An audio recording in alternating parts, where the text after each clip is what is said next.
విషయాలే.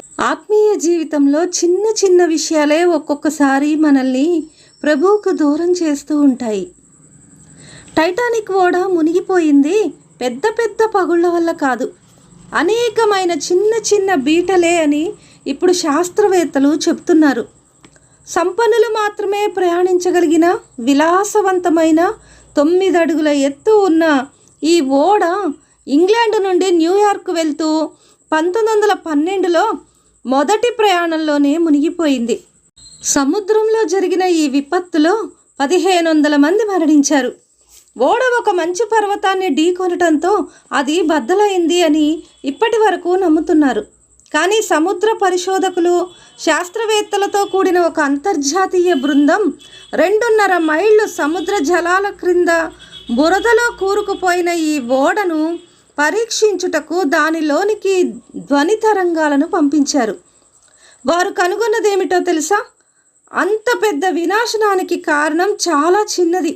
నీరు ఓడలోనికి చొరబడకుండా ఓడకు అమర్చిన 6 అతుకులపై చాలా సన్నటి బీటలు ఏర్పడటం ఓడ ముంపుకు కారణం.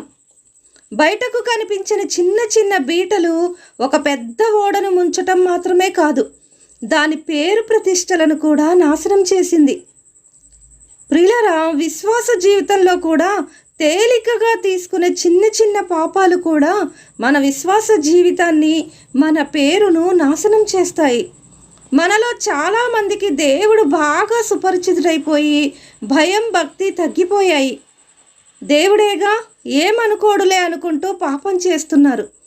విశ్వాసులంగా మొదట్లో పాపం అంటే పారిపోతాము, అలవాటైతే పర్వాలేదులే అనుకుంటాం.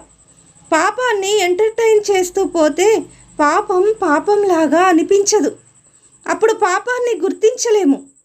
మనం పాపానికి ఎంత ఈజీగా లొంగిపోతున్నామంటే దేవుని పరిశుద్ధతను చులకనగా తీసుకుంటున్నాం.